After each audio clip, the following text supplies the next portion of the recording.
very warm welcome to all of you. In today's lecture, we are going to cover the topic of gender in migration studies. So, this is going to be a two-part lecture and we'll cover a fair ground. Gender is a very important component of migration studies, and we are going to draw on four main readings for this. So, the first is a paper by Mahler and Pesser, and this is a 2006 paper, and we're going to draw a lot on that paper.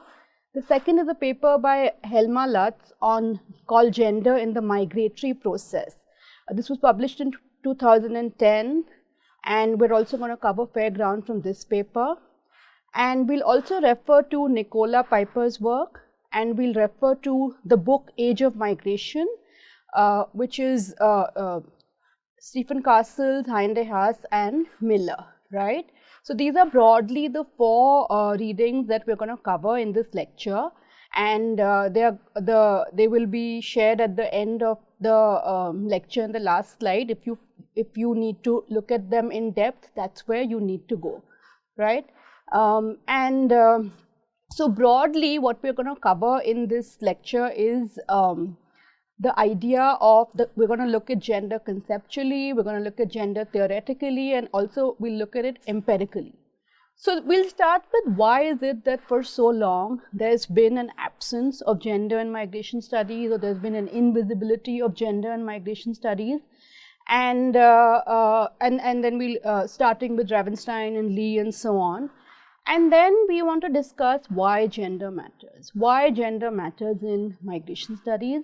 We'll establish a case for that, as Mahler and Pesser have. And this will be followed by the stages of women and gender in gender research and migration. This is something that Helma Lutz has done. And then we'll talk about the phenomena of the feminization of migration and how it's very closely linked to gendered labor markets. We'll also talk a bit about the impact of migration on female migrants, as well as the impact of migration on women left behind. After this, we're going to focus on various levels of analysis, various scales, various spatial scales of analysis, followed by research methods, specifically looking at the role of ethnography and ethnographers in gender migration. And then we're going to look at research which sort of covers the whole idea of how gender shapes migrant households, kinship and social networks. We're going to talk a little bit about how children and young people are also gendered. This is going to be followed by talking a little bit about the nation state and institutions within the nation state that are gendered and therefore have a role to play in migration processes. We're going to talk a little bit about how transnational migration can be engendered, and this is again following Mahler and Pesser's work, and they introduced the concept of the gender geographies of power. We'll go through that, and we're going to look in the end at two cases of state-induced migration. We're going to look at the Bracero program, and we're going to look at the case of Philippines, which is one of the most mobile countries, which is one of the most mobile countries in the world. And so after sort of having gone through this, I hope you will have a fair introduction to and also an in-depth understanding of gender in migration studies. Like I said, this is going to be divided in 2 lectures, and we'll cover this material over 2 lectures. And one last thing I want to mention is that we also have a guest speaker who's going to be speaking on internal migration in India, and Professor Neeta, she's at the CWDS, Center for Women in Development Studies in New Delhi. She's specifically going to talk to us about issues related to collection of data related to migration, and also take us through some of her own empirical work on gender and migration in India. So very briefly, in India we have something called associational migration. You have it everywhere, but in India the main data source of migration is the NSS data, and NSS data, when it records migration, it records it as either you can, so the codes are mutually exclusive. You can either migrate for work or for marriage or education and so on and so forth. So women very often are associational migrants. They migrate along with men, right? And so very often their work is not captured. So therefore you have actually an undercounting of women migrants. The NSS data and other data sets, large scale data sets often tend to either underreport women's migration or tend to underreport women's migration for work. So that is something that Professor Neeta will emphasize on in her lecture. Right. So now let's discuss the idea that there's been an absence of women in mainstream migration research. You might remember in one of our earlier lectures, when we spoke about Ravenstein, when we spoke about Lee, one of Ravenstein's laws of migration was that women are more migratory than men. And then Ravenstein later qualified this law by saying that women are more migratory than men over short distances. However, for nearly almost 80 years, there's been very little engagement with Ravenstein's laws on gender, and so there's been like a lull, a silence on any kind of discussion about women's migration or gender in migration. Similarly, you might remember in Everett Lee's 1966 paper on the theory of migration that we discussed, the conceptualization of female migrant was one of victimhood. And let me refresh your memory a little bit. In Lee's paper, and I quote, "Children are carried along by their parents willy-nilly, and wives accompany their husbands, though it tears them away from the environment that they love." So the idea is that women are forced to migrate, and it's involuntary, and they're torn away from the environment that they love. And this is something that you see in other studies as well. There's a very famous study by Thomas and Zanensky on the Polish peasant in Europe and America. And in this, the codes that they use for male and female migration is that a code 1 was used for male migration, and that was voluntary migration, and another code 2 was used for female migration, which was involuntary migration. So the idea that male migration is voluntary and female migration is involuntary is also something, it's a very strong assumption in the literature that has been there. But the fundamental question remains, why are women invisible in migration? Why has there been an absence of women in the theoretical and empirical literature on migration for a very, very long time?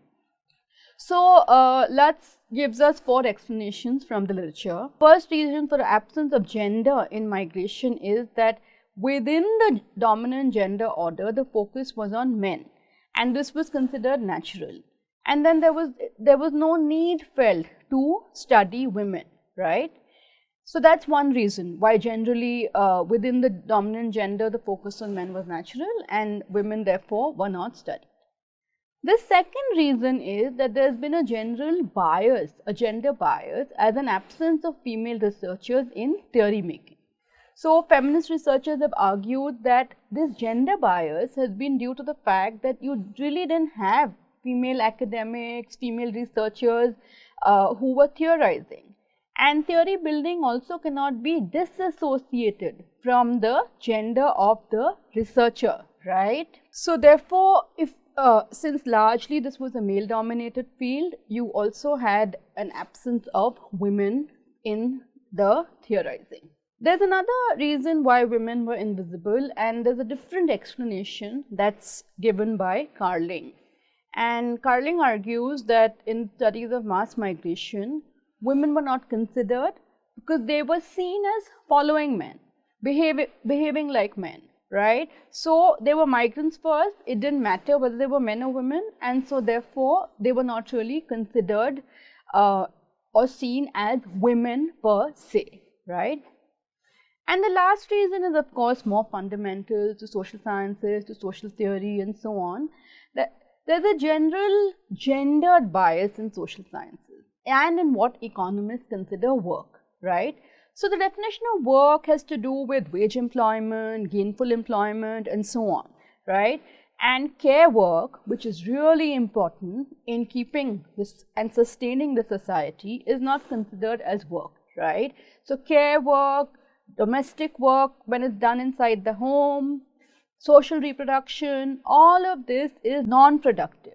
Care work is considered non-productive. It has a subordinate status to more important productive work.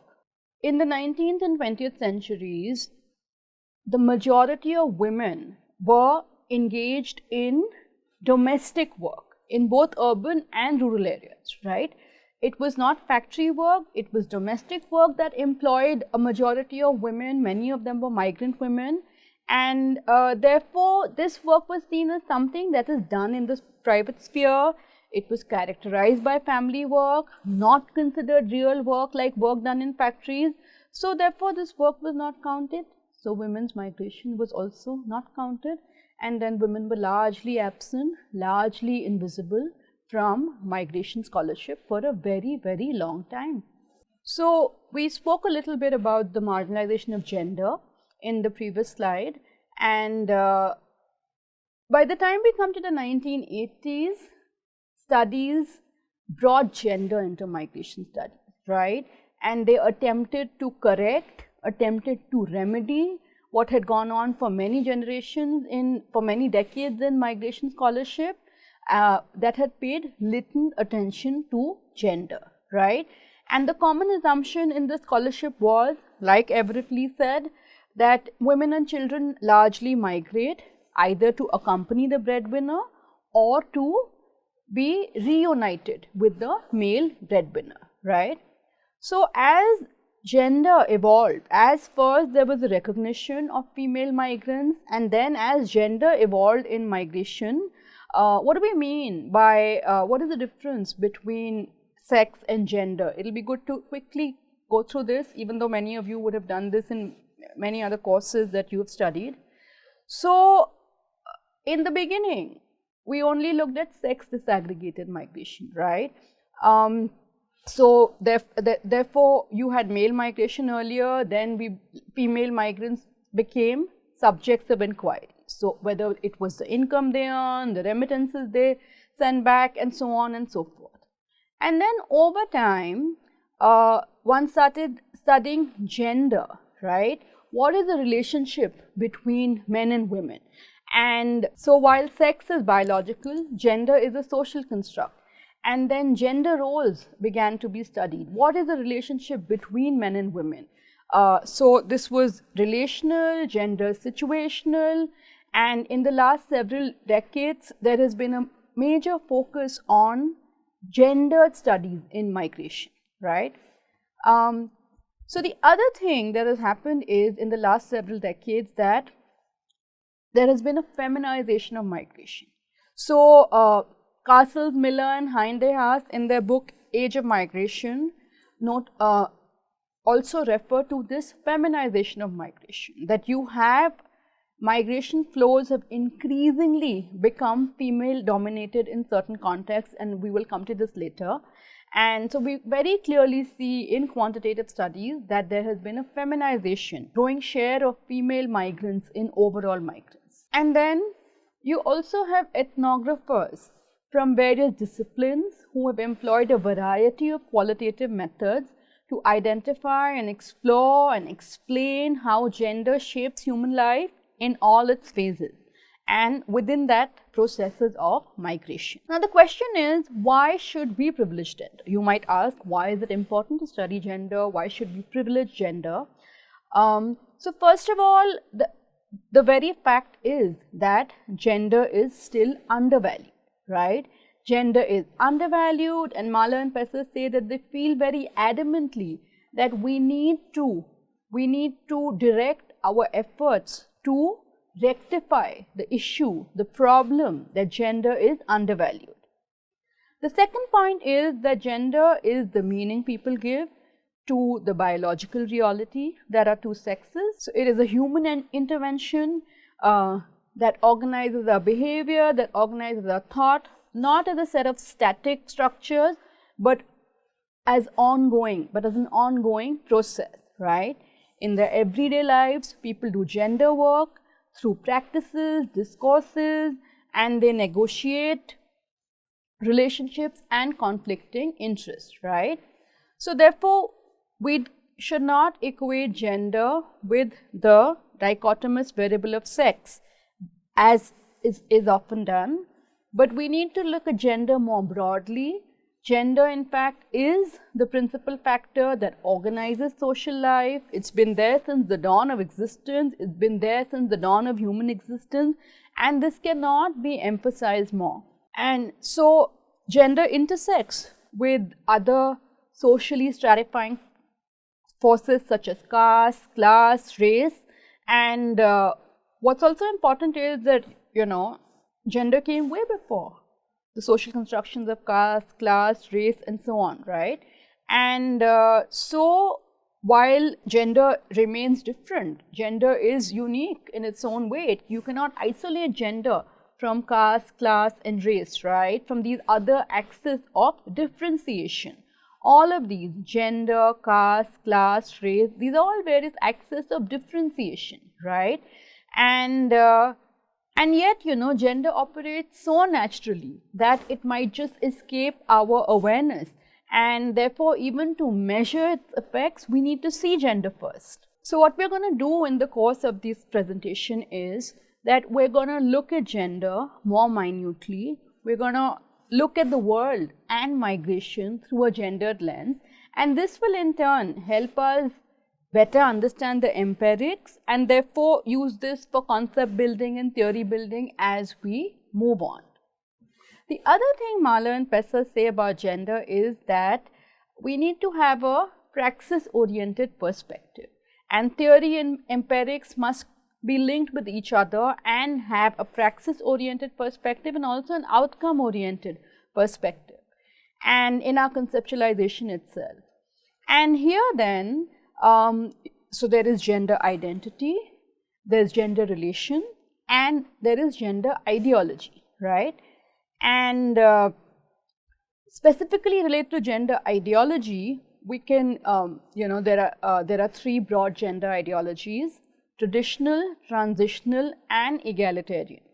Now, traditional gender ideology argues that it's men's place at work and a woman's place at home. So, traditional gender ideology sort of also kind of, sounds the male breadwinner model. Then you have on the other side an egalitarian gender ideology. What is meant by an egalitarian gender ideology? This is largely sort of, referring to equality between men and women. Both men and women can and should work inside the home and work outside the home. So, both should do paid work, both can do paid work, both should do unpaid domestic work, both can do unpaid domestic work. So it's egalitarian. And what do we understand by transitional gender ideologies? Transitional gender ideologies refer to the movement from, so when you're transitioning from traditional to egalitarian spaces, so then the idea is that, okay, men can do more work inside the house and women can do more work outside. It's not equal, it's not egalitarian yet, but it is fluid, right? And then when we apply migration to these concepts, then we see that the outcomes often vary.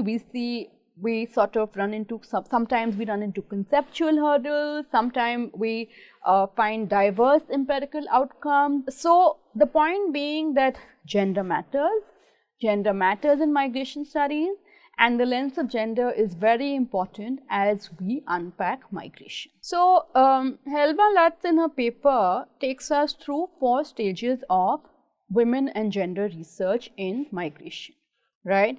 So like we saw in the previous slide, how for a long time the gender was invisible. Both women and gender were invisible in migration studies. And the 1980s were also a time where a lot of women's studies departments had opened up in Western countries and international institutions and so on. So therefore, it is also a time then gender in the migration process, women and gender in the migration process started being studied more systematically since you had women's studies department that opened up in several places. So let's take us through 4 stages of research on women and gender in migration. So the first phase, according to Lutz, is focused on making women visible in migration, right? Until so far, women were largely invisible in migration movement. So the first step, therefore, was a compensatory approach. It aimed at demonstrating female migration patterns and as well as the special aspects of female migratory processes. And it was titled compensatory because it wanted to compensate for, to make up for the fact that until so long we did not have women in migration. The second phase is titled contributory. Now the second phase was qualified as contributory, focusing on the contribution of women to various migratory movements. It included research projects dealing with specific role of women in migration, and this was again from compensation to contribution. That's how the first to the second stage is conceptualized. Then you had the third stage. The third stage specifically looked at power relations between women, right? So there were differences within women, there were differences of race, caste, class, gender, and the idea was to look at these differences in social positioning. While looking at differences between women, of course, ideas of intersectionality also became very important. Ideas of immigration also became very important.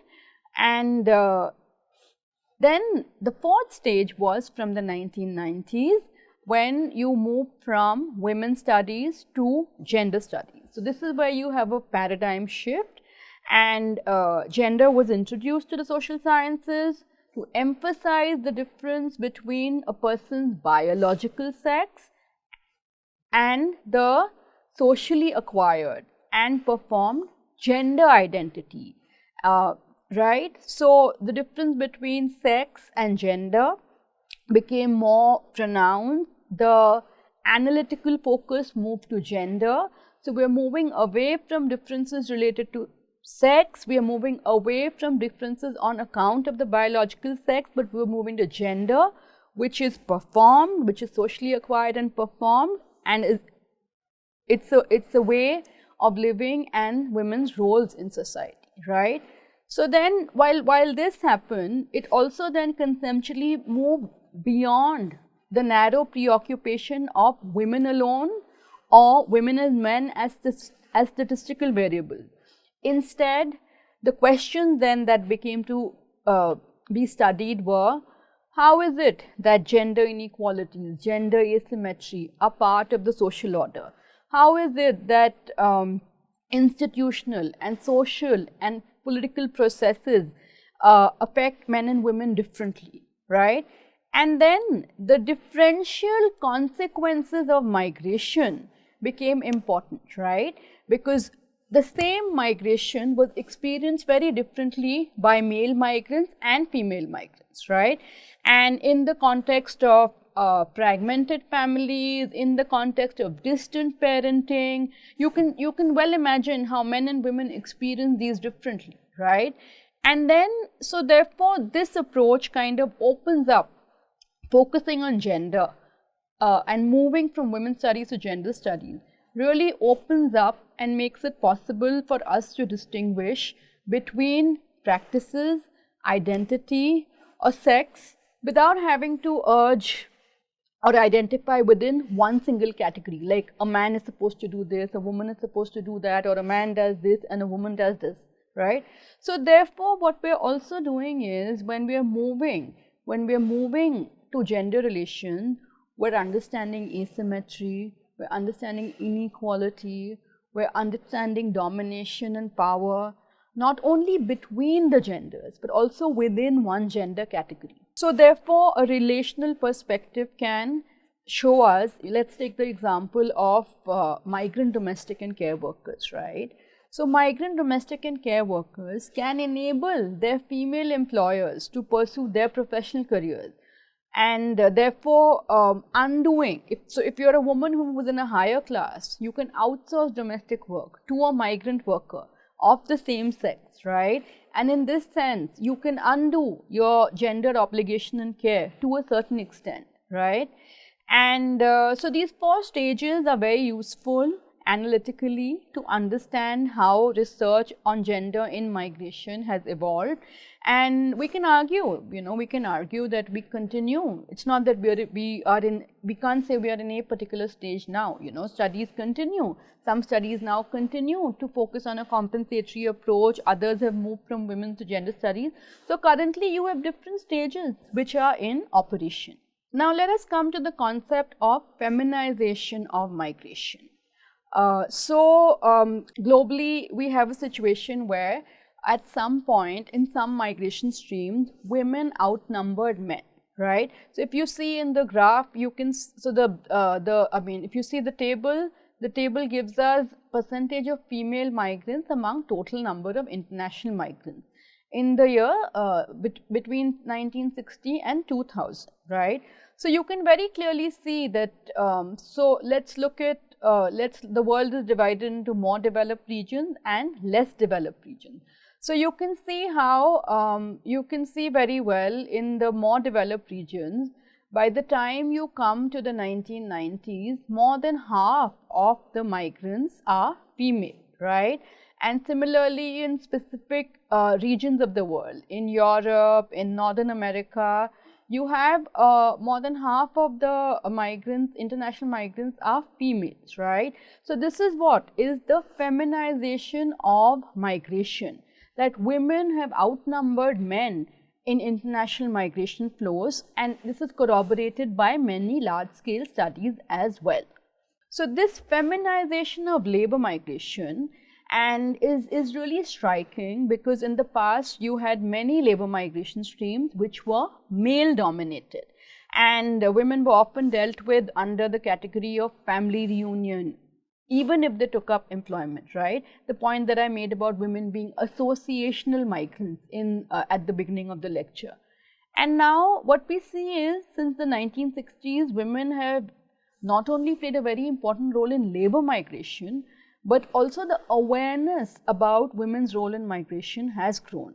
So Dehas, Castles and Miller, they sort of remind us that, today women workers, they do form a majority of movements in international migration, and in very diverse movements, Filipinas going to the Middle East, Thais going to Japan, Cape Verdeans going to Italy. So we have really had a feminization of labor migration, and this is largely, the table here gives us data till 2000. It's fairly stable. This data hasn't changed very much since 2000 until now.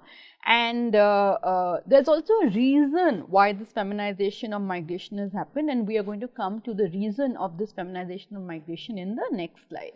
So as the global economy has given way from industrial manufacturing to a service-oriented economy, migration patterns have also changed, right? So the first thing that's happened is that there's been an upsurge of the demand for certain kinds of workers. What are these workers? They are domestic workers, nurses, sales staff, other service personnel. All of this has led to a feminization of migration, because women tend to dominate in certain sectors. There is occupational segregation. Women tend to dominate in care sectors, in hospitality sectors of a certain kind, definitely in domestic work, and so on. So as most women are concentrated in these typical female work, domestic work, entertainment, restaurant, hotel staff, even assembly line workers in certain industries such as clothing and electronics. So therefore, we find there's been a feminization of the labor market, especially the migrant labor market.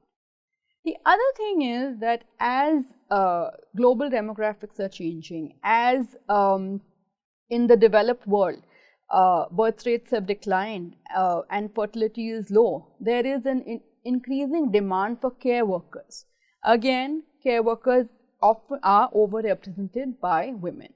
Similarly, in many urban contexts, in many developed country contexts, you have dual career professional households that are the norm, right? So therefore, there's a huge demand for service work. There's a huge demand for domestic work. So therefore, due to the rise of the services sector, due to demographic factors, there's been a certain kind of demand for workers globally that in occupations that tend to be feminized, right?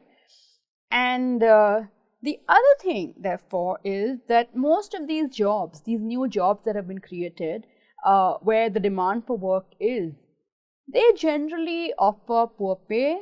The condition, the status of this work is not very high, and service-oriented work is also associated with patriarchal stereotypes, right?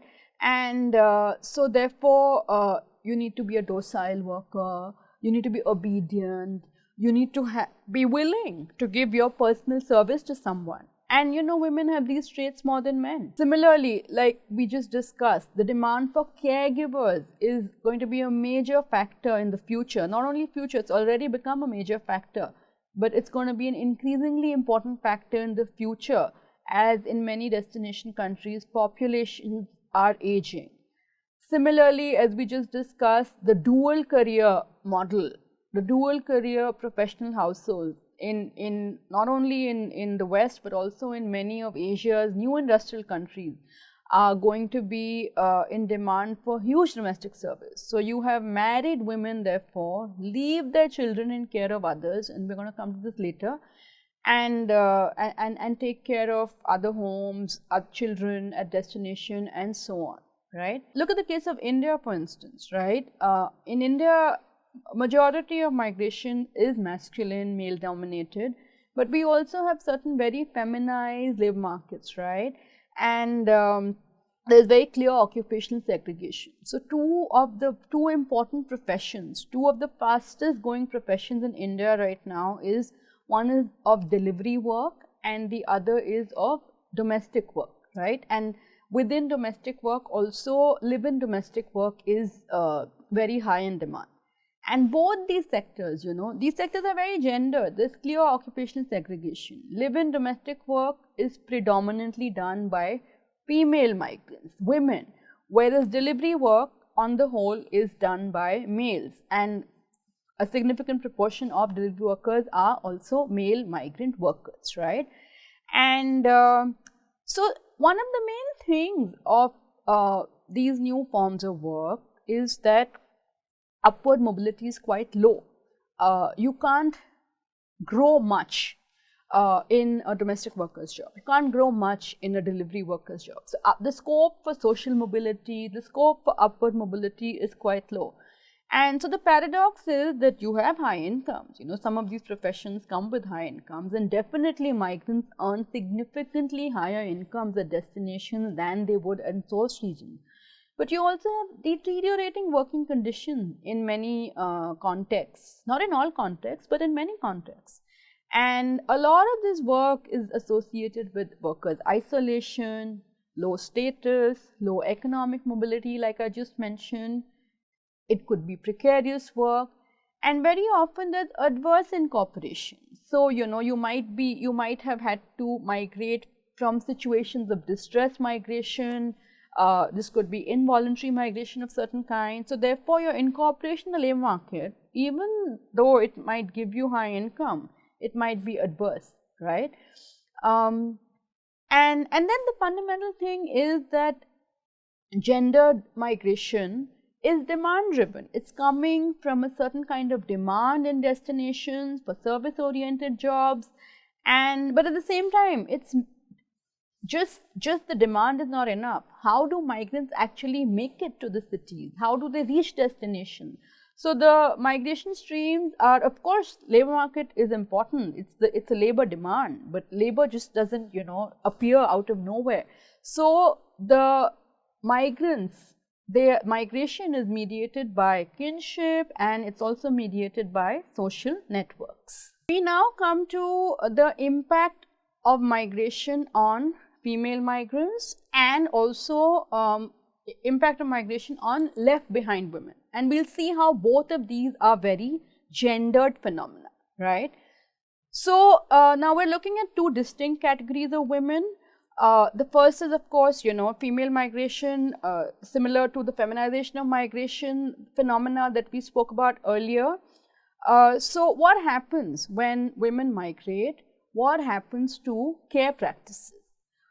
So we find that when women migrate, when they are female breadwinners, in the absence of mothers, the redistribution of care in the sending household seems to be primarily performed by female family members. It could be a grandmother, it could be an aunt, it could be an oldest daughter, and it's outsourced to female neighbors or friends. Men generally don't take over the role of care once women migrate, right? And then you also have a lot of concepts in research that have emerged here, right? The first is, of course, that of distance motherhood, right? So the motherhood ideologies are very strong. Motherhood ideology says, how can a mother leave a child and migrate, right? It's unthinkable. Like, a mother's supposed to be the primary caregiver of a child. So the fact that a mother will leave a child is sort of unthinkable in the motherhood ideology, right? And then you have distant motherhood in transnational families. You also have transnational mothering, transnational parenting. And the other thing which is very evident in the literature is that when you have female breadwinners, so when there was feminization of migration, bit by bit, migration became more and more common.